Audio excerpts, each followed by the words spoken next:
Hi everyone, and welcome to this video summary of The Intelligent Investor by Benjamin Graham. In this video, we'll be covering the key concepts of value investing, as explained by Graham. Value investing is a long-term investment strategy that focuses on buying stocks that are undervalued. Meaning the investor is buying stocks for less than their intrinsic value, which is the amount that the stock is actually worth. How can a stock be worth less than its actual value? Well, stocks are not always priced accurately, and that there are opportunities to buy stocks that are undervalued. Graham's book is considered to be one of the most important books on investing ever written. It has been translated into over 20 languages and has sold over 1 million copies. Alright, enough chit-chat. Let's get started. Graham starts the book by distinguishing between two types of investors, the investor and the speculator. The investor is interested in the long-term value of an investment while the speculator is interested in short-term price movements. It is important to be an investor, not a speculator. The investor needs to be focused on buying stocks that believe are undervalued and holding them for the long term, and not trying to time the market or make a quick profit. Now, let's talk about the concept of margin of safety. Margin of safety is the difference between the intrinsic value of an investment and its current market price. The greater the margin of safety, the less risk the investor takes. I think the margin of safety is one of the most important concepts in value investing. And it's a good way of quantifying the risk of an investment. If I'm buying a stock with a wide margin of safety, I know that I'm not taking on too much risk. Alongside the margin of safety, there's another topic Graham talks about in his book, and that is the need to follow a set of commandments in order to keep himself on track. The Investor's 10 Commandments are a set of guidelines that can help investors make sound investment decisions. These commandments include: do not be a speculator, invest for the long term. Invest only in undervalued securities. Diversify your portfolio by investing in a variety of companies and assets. Rebalance your portfolio regularly. Don't panic sell, ever. Don't be greedy and definitely don't overtrade. Ultimately, be patient and keep learning. These commandments are a great starting point for any investor. They're simple to understand, but they can be difficult to follow unless you put your mind to it. If you can follow these commandments, you'll be well on your way to becoming a successful investor. Another type of investor Graham writes on his book is the defensive investor. This type of investor is looking for stocks that are safe and provide a steady income, such as dividends. These stocks are typically from well-established companies with a long history of profitability, such as Coca-Cola or Johnson & Johnson. The defensive investor is a good option for investors who are looking for a low-risk investment. Although these stocks may not offer the potential for high returns, they're less likely to lose money. If you want to ambition higher returns, you can adopt the enterprise investor. This type of investor is willing to take on more risk in exchange for the potential for higher returns. If you don't mind the short-term swings in the market, the enterprise investor style might be right for you. The stock market is volatile and can go up and down sharply. And the investor should not panic sell when the market falls, but should instead stay calm and focus on the long term. It is important to remember that the stock market is a long-term game, and as for the short-term fluctuations, they don't matter in the long run. If you stay calm and focus on the long term, you'll be fine. Now, let's introduce Mr. Market, which is a metaphor for the stock market. He is an emotional creature who is constantly offering to buy or sell stocks at different prices. It is important to remember that Mr. Market is not always rational. He can be influenced by emotions, such as fear and greed.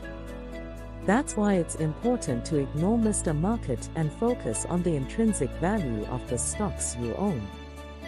Here are some of the common emotional biases that investors face. Fear of loss. It is the fear of losing money on an investment. It can lead investors to sell their stocks too early or to avoid investing altogether. Greed. It is the desire to make a quick profit. It can lead investors to buy stocks that are overpriced or to hold on to stocks that have lost value. Herd mentality, tendency to follow the crowd. It can lead investors to buy stocks that are popular or to sell stocks that are unpopular. The herd mentality often chase what's on the news. It's important to be aware of these emotional biases, to try to control them and avoid making mistakes. One way to do this is to invest for the long term. And when you invest for the long term, you're less likely to be swayed by short-term market fluctuations. The investor should analyze a stock's financial statements to determine its intrinsic value, its profitability and debt levels. They should also consider the company's management, industry, and economic outlook. You don't want to choose a company with a reckless management team. Here are some of the factors that investors should consider when analyzing a stock. Financial statements. The investor should look at the company's income statement, balance sheet, and cash flow statement. These statements will provide information about the company's financial health. Management. The investor should research the company's management team. Are they experienced and competent? And do they have a good track record? Industry. The investor should consider the industry that the company operates in. Is the industry growing? Or is it cyclical? Economic outlook. The investor should consider the overall economic outlook. Is the economy growing? Or is there inflation? These are the key metrics Graham states in his book, and which are widely followed by the greatest investors of all time. One of the things the investors need to consider when they start to invest in the stock market is the portfolio allocation. They should invest in a variety of stocks, bonds, and other assets. The investor should also rebalance their portfolio regularly to ensure that it remains diversified. This means selling the stocks that have performed well and buying the stocks that have performed poorly. Alright, let's do a quick recap of the topics we have discussed today. The intelligent investor is someone who understands the principles of value investing and applies them to their investment decisions. They are patient, disciplined, and willing to do the research necessary to make sound investment decisions. The intelligent investor is not afraid of risk, but they are also not reckless. They are also focused on the long term, and they understand that the stock market is a long-term investment. In conclusion, I would also like to add my own personal views on value investing. I believe that it is a sound investment strategy that can help investors achieve their financial goals. However, it is important to remember that value investing is not a get-rich-quick scheme. It takes time, patience, and discipline to be a successful value investor. But don't take my word for it, just listen the wise words from one, if not the most greatest investor. What is it you enjoyed the most about it? Because Charlie? You don't pick stocks, you pick companies. Yeah, but when I was 11, I picked stocks. I had the whole wrong idea.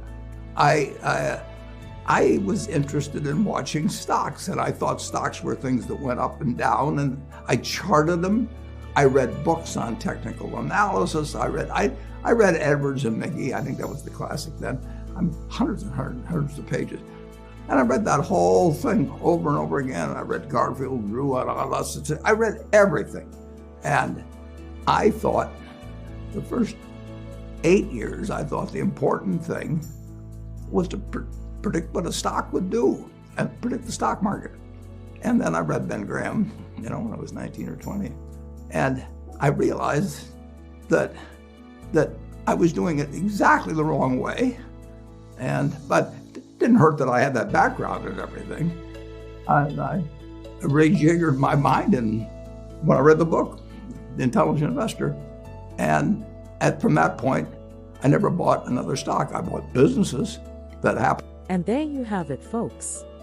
If you are interested in learning more about value investing, I encourage you to read The Intelligent Investor. I hope you found it helpful. If you have any questions, please feel free to leave a comment below. Thank you for watching.